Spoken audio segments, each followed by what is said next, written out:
Russia's patience exhausted the moment we've been warning about. Let me take you back to the morning of June 14, 2024. At first glance, it was just another routine NATO press briefing in Brussels. A spokesperson stood before the cameras and announced, with practiced calm, that the alliance had no plans to deploy long-range missiles in Ukraine. The statement was carefully worded. Notice how they didn't say no intention, just no plans. That distinction matters. Within hours, Russian state media was already dissecting the phrasing, and by the next day, the Kremlin had issued a stark: any attempt to station Western strike systems capable of hitting deep into Russian territory would be met with asymmetric responses. The language was deliberate, the tone unmistakable. This wasn't just another diplomatic spat. This was the sound of a great power's patience finally snapping. I've spent the better part of 3 decades studying the mechanics of escalation, how great powers slide from competition into confrontation, how miscalculation becomes misjudgment, and how misjudgment becomes catastrophe. And what I saw in those 24 hours wasn't just another flare-up in the Ukraine war. It was the first real crack in the dam holding back a much wider conflict. The kind of conflict that doesn't stay contained. The kind that rewrites borders, redraws alliances, and leaves millions of lives in the balance. And yet, if you relied on the mainstream narrative, you'd think this was just another Tuesday in the slow-burn proxy war between Russia and the West. That's the problem. The story we're being told doesn't match the reality we're hurtling toward. So let's start with the official narrative, the one you've heard, the one they want you to believe. According to the White House, the Pentagon, and the chorus of think tank analysts who populate cable news, this is a simple morality: plucky Ukraine, the underdog, fighting for its very existence against an imperialist Russia bent on conquest. The West, in this telling, is merely providing defensive aid to help Kyiv reclaim its territory, while Russia, in its desperation, lashes out with increasingly reckless threats. The latest escalation? A response to Ukraine's legitimate use of Western-supplied weapons to strike inside Russia, a necessary step, we're told, to degrade Moscow's war machine. The data seems to support. Since the U.S. greenlit strikes on Russian soil in May 2024, Ukrainian forces have conducted over 200 attacks using HIMARS, ATACMS, and Storm Shadow missiles, targeting airfields, oil depots, and command centers. The Pentagon's own assessments claim these strikes have degraded Russia's logistical capacity by as much as 30% in some sectors. NATO officials argue that this is exactly what was needed to break the stalemate and force Russia to the negotiating table. But here's the problem with this: it assumes that Russia is a rational actor operating within the same strategic framework as the West. That it will absorb losses, recalibrate, and eventually sue for peace. That it won't escalate in ways that fundamentally alter the nature of the conflict. And that, my friends, is a dangerous assumption. Because the data doesn't support it. The historical record doesn't support it. And most importantly, Russia's own doctrine doesn't support it. Let me tell you what's really happening. The strikes inside Russia aren't just about degrading logistics, they're about humiliating the Kremlin. And in Russian strategic culture, humiliation is the one thing that guarantees escalation. You don't have to take my word for it. Look at the pattern.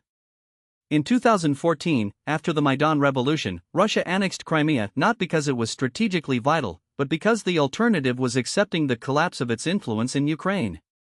In 2022, when Ukraine began receiving Western arms in earnest, Russia didn't just invade, it launched a full-scale war, because the alternative was accepting NATO action to its borders.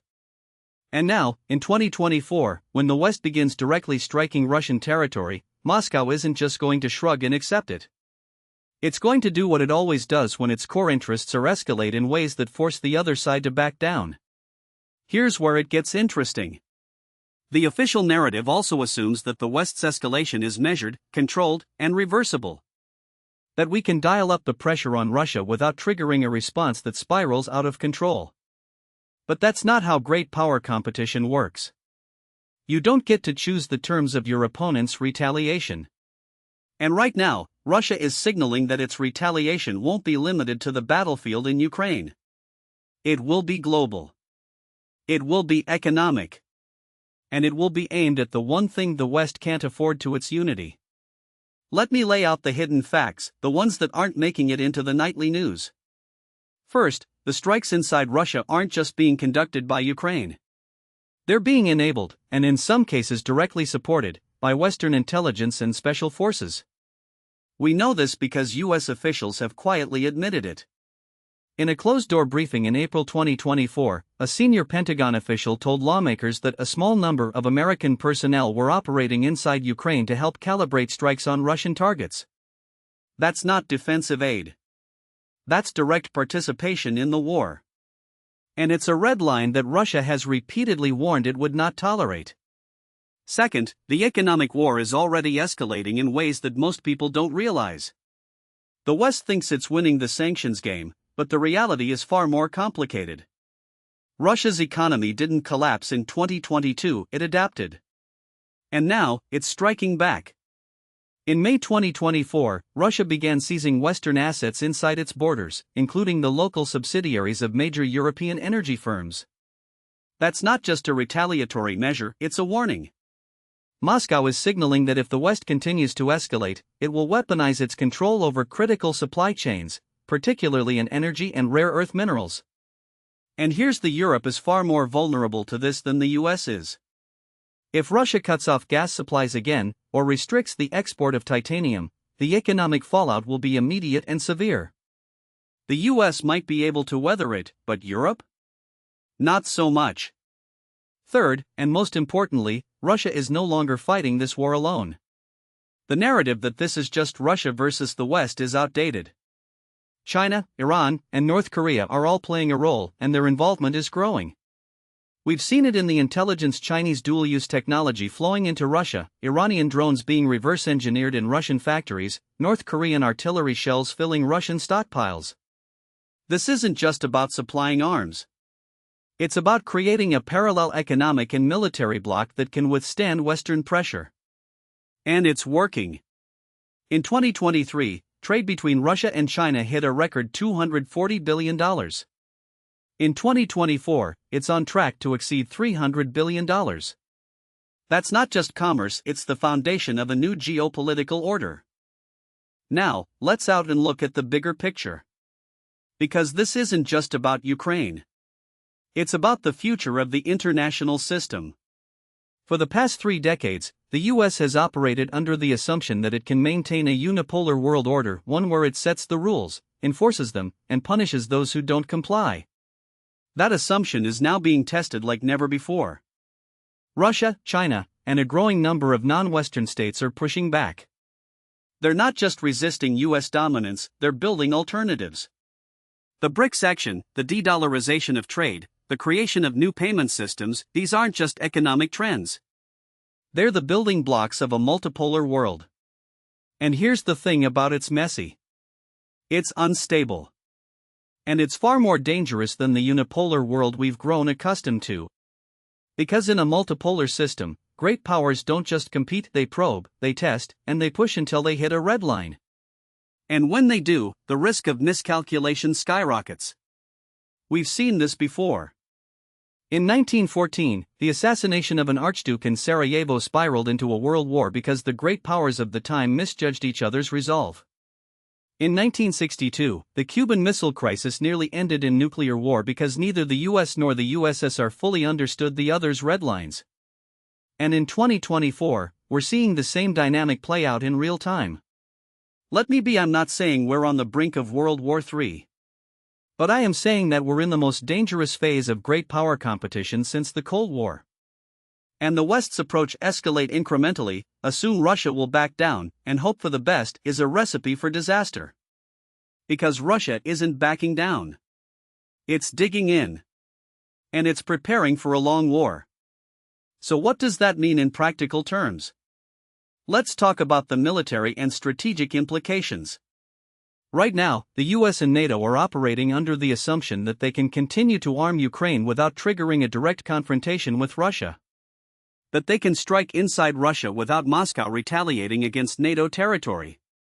That they can degrade Russia's military without Russia escalating to tactical nuclear weapons. And that, my friends, is a dangerous gamble. Here's what's really happening on the ground. Russia has mobilized its economy for war. Its defense industry is producing artillery shells at a rate of over 3 million per year, more than the US and Europe combined. It's fielding new tanks, new drones, and new electronic warfare systems at a pace that has caught Western intelligence off guard.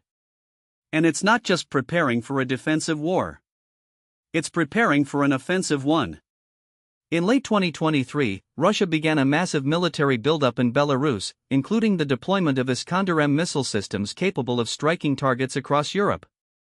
In early 2024, it conducted large-scale exercises with its nuclear forces, including the test launch of a new intercontinental ballistic missile. And in June 2024, it began rotating its Black Sea Fleet to the Arctic, a move that analysts believe is designed to counter NATO's growing presence in the region. Now, let's talk about the escalation ladder. Because that's where things get really dangerous. Right now, the US and NATO are operating under the assumption that they can continue to arm Ukraine and strike inside Russia without crossing Russia's red lines. But Russia has already made it clear that its red lines are not static. They shift based on the level of threat. And right now, the threat is escalating. So what happens when Ukraine, with Western support, begins striking deeper into Russia? What happens when NATO personnel are directly involved in those strikes? What happens when Russia concludes that it can no longer afford to lose? Here's what I think will happen. First, Russia will escalate asymmetrically. It will target Western supply lines, not just in Ukraine, but across Europe. It will use cyber attacks to disrupt critical infrastructure. It will weaponize migration, energy, and food supplies to sow chaos in the West. And it will do all of this while avoiding direct military confrontation with NATO. Because Russia knows that if it attacks NATO territory, it risks triggering Article 5, and that's a war it can't win. But here's where it gets really dangerous. If Russia feels that its core interests are still being threatened, it won't stop there. It will escalate to tactical nuclear weapons. Now, I know what your Russia would never do that. The risk of nuclear war is too great. And you're right, it is too great. But that's exactly why Russia might do it. Because the threat of nuclear escalation is the one thing that could force the West to back down. And in Russian strategic thinking, that's a risk worth taking. Let me put this in perspective. In 2022, when Russia was losing ground in Ukraine, it began making veiled nuclear threats. The West dismissed them as bluster. But then, in 2023, Russia suspended its participation in the New START Treaty, the last remaining nuclear arms control agreement between the US and Russia. And in 2024, it began deploying tactical nuclear weapons to Belarus. These aren't just symbolic moves. They're signals. And they're signals that the West is ignoring at its peril. Now, let's talk about the domestic political dimension. Because this isn't just about strategy, it's about politics. And in politics, incentives matter. Right now, the Biden administration is facing a perfect storm of domestic pressures. On one side, you have a Republican Party that is increasingly hawkish on Ukraine, pushing for more aggressive action against Russia. On the other side, you have a progressive wing of the Democratic Party that is growing weary of the war and demanding a diplomatic solution. And in the middle, you have an election looming, an election that could hinge on swing states like Pennsylvania, Michigan, and Wisconsin, where the war in Ukraine is deeply unpopular. So what does the administration do? It tries to thread the needle. It escalates just enough to satisfy the hawks, but not so much that it alienates the progressives. It arms Ukraine, but it doesn't send troops. It strikes inside Russia, but it doesn't target Moscow. It pushes for regime change in Kiev, but it doesn't call for regime change in Moscow. And in the process, it creates a situation where neither side is satisfied and where the risk of miscalculation is higher than ever. But here's the administration isn't just reacting to domestic pressures. It's also shaping them. And that's where things get really dangerous. Because the more the US escalates, the more it commits itself to a narrative of victory. And the more it commits itself to that narrative, the harder it becomes to back down. That's how wars start. That's how they escalate.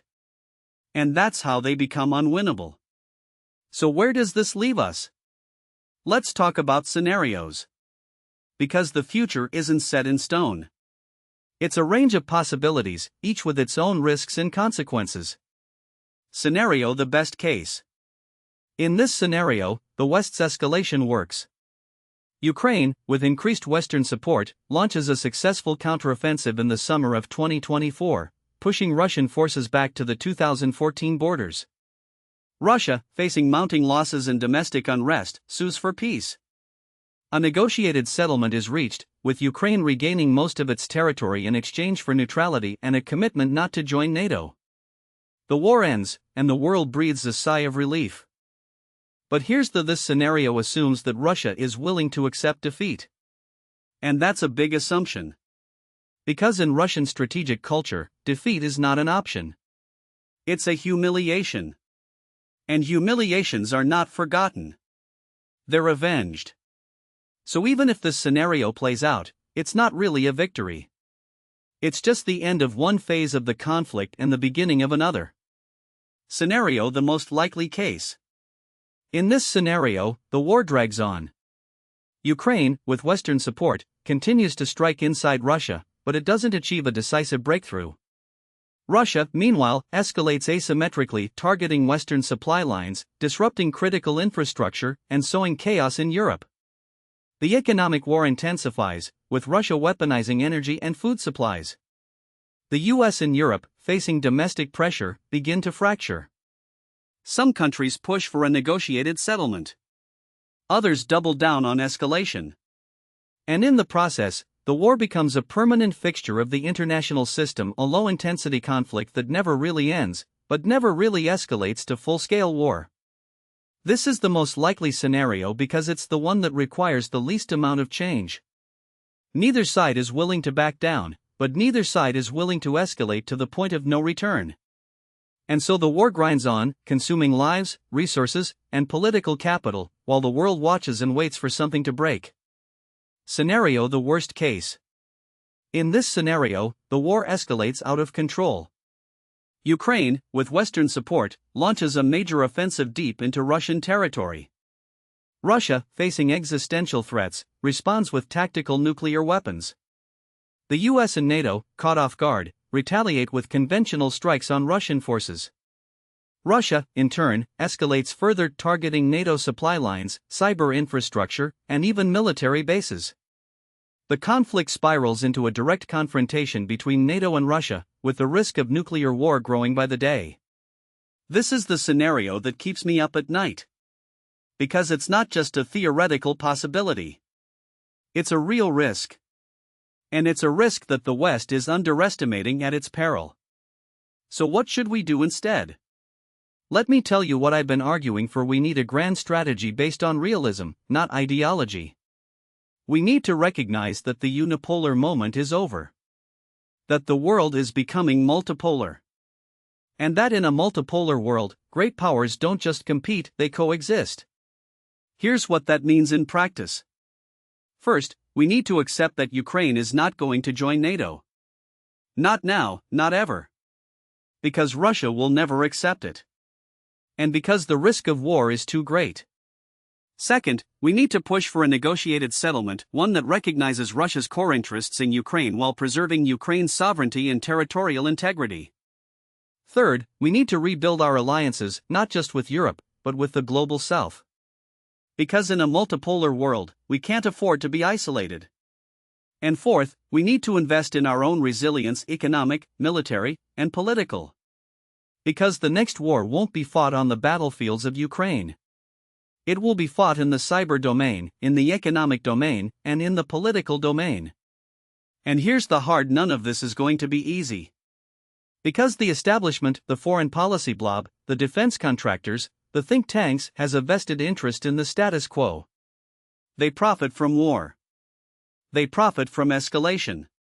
And they profit from the illusion of American dominance. But we can't afford to let them dictate our future. Because the stakes are too high. Let me leave you with this. In 1962, during the Cuban Missile Crisis, President Kennedy was faced with a escalate and risk nuclear war, or back down and accept a humiliating defeat. He chose a third diplomacy. He cut a deal with Khrushchev, one that preserved American security while avoiding catastrophe.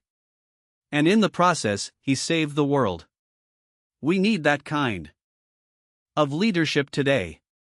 And I don't mean the kind of performative diplomacy we've seen from the Biden administration, photo ops with Zelensky, empty threats about decisive responses, and the occasional airdrop of javelins while refusing to engage in real negotiations.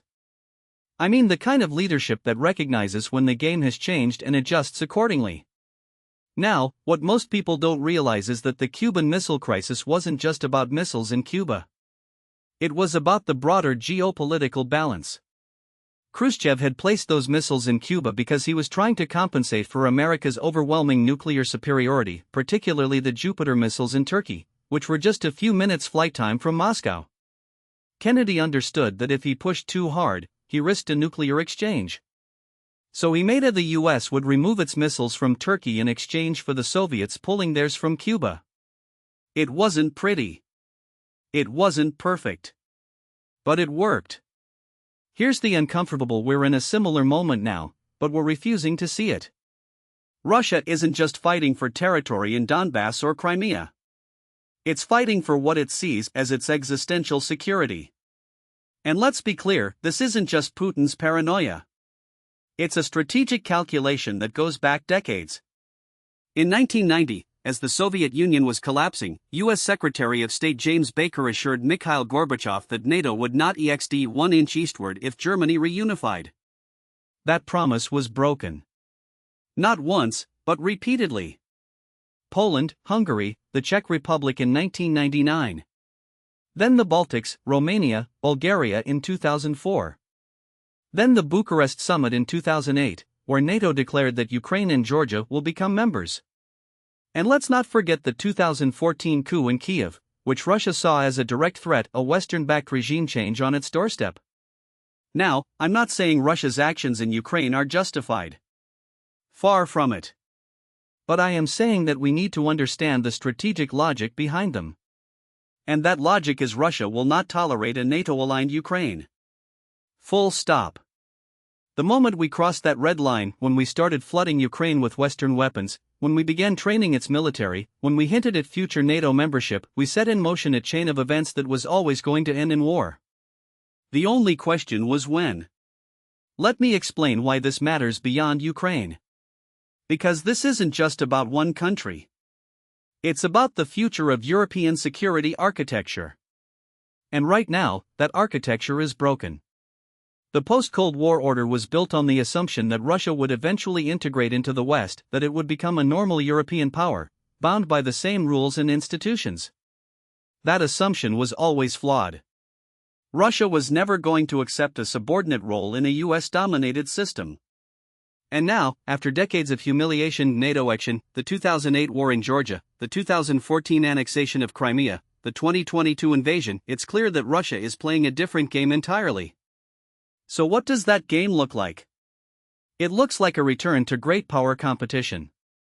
It looks like a world where Russia, China, and the US carve out spheres of influence. And it looks like a world where Europe is no longer the center of geopolitical gravity. That's the reality we're facing. And the longer we refuse to acknowledge it, the more dangerous the situation becomes. Here's the military dimension of this crisis that no one in Washington wants to talk about. Russia is not the Soviet Union. It doesn't have the manpower, the economy, or the ideological appeal of the USSR. But what it does have is a highly capable military that has been modernized over the past 2 decades. And more importantly, it has a nuclear arsenal that is second to none. The US likes to talk about its escalate to de-escalate doctrine, the idea that we can use tactical nuclear weapons to force an adversary to back down.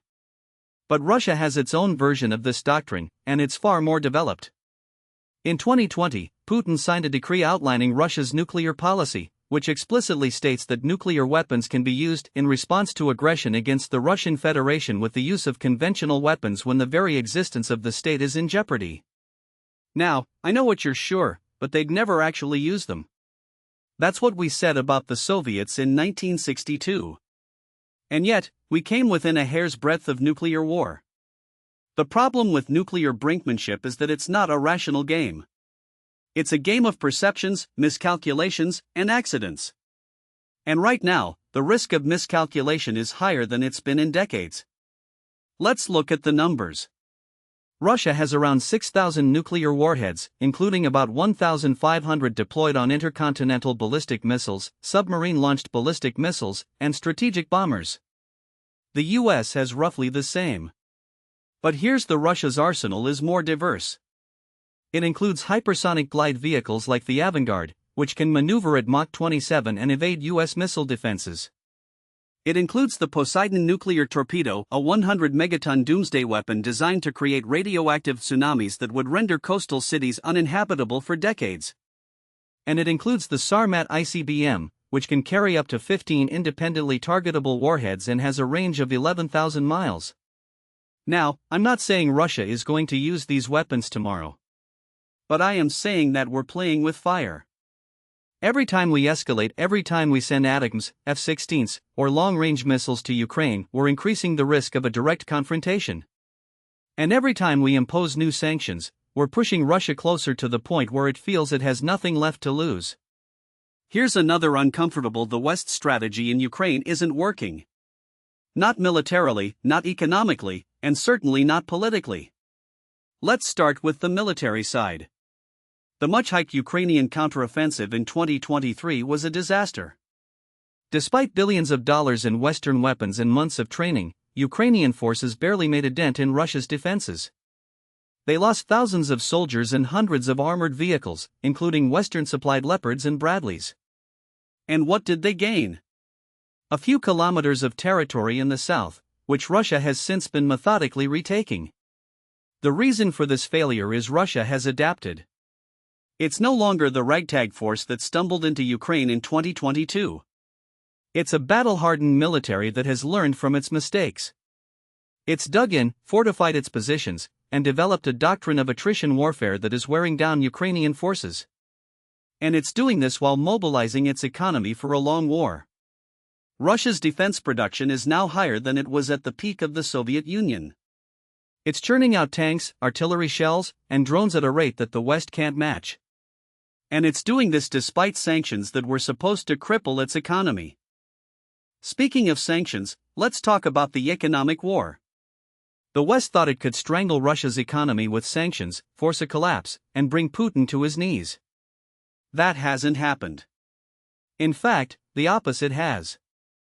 Russia's GDP grew by 3.6% in 2023, faster than any G7 country.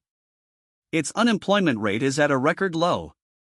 And its trade with the global south, particularly China, India, and the Middle East, has exploded. Meanwhile, Europe is paying the price. Energy prices have skyrocketed. Industries are relocating to the US or Asia. And the continent is facing a demographic crisis that makes long-term economic recovery nearly impossible. So where does that leave us? It leaves us with a choice. We can double down on a failing strategy: more weapons, more sanctions, more escalation, or we can accept that the war in Ukraine is unwinnable in the way we've defined victory. And by we, I mean the collective West. Because let's be the only way Ukraine wins is if Russia collapses from within.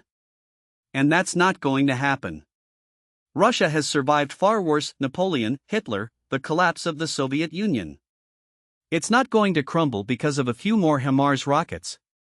Here's what a realistic strategy looks like. First, we need to stop pretending that Ukraine can win a military victory. It can't. The best it can hope for is a frozen conflict, a stalemate that leaves both sides exhausted and willing to negotiate. Second, we need to start pushing for a diplomatic solution. That means accepting that Ukraine will not join NATO. It means offering security guarantees that don't include NATO membership. And it means recognizing that Russia will have some influence over Ukraine's future, whether through federalization, neutrality, or some other arrangement. Third, we need to rebuild our alliances. Not just with Europe, but with the global South. Because the world is no longer divided into East and West. It's divided into those who want to preserve the US-led order and those who want to replace it. And right now, the latter group is growing. China, India, Brazil, South Africa, Saudi Arabia, they're all hedging their bets. They're not picking sides. They're playing both sides. And if we don't offer them a better alternative, they're going to drift toward Moscow and Beijing. Finally, we need to invest in our own resilience. That means rebuilding our industrial base. It means securing our supply chains. It means modernizing our military, not just with more F-35s and aircraft carriers, but with the capabilities we actually need to deter great power hypersonic missiles, electronic warfare, cyber defenses, and a credible nuclear deterrent. Let me be, none of this is surrender. It's realism. And realism is what we need right now. Because the alternative is escalation. And escalation leads to one catastrophe. I'll leave you with this. In 1914, the great powers of Europe stumbled into a war that none of them wanted. They thought it would be over by Christmas. Instead, it lasted 4 years, killed 20 million people, and destroyed an entire continent. The parallels to today are eerie. We're sleepwalking into a conflict that could spiral out of control. And the only way to stop it is to wake up. The question, will we?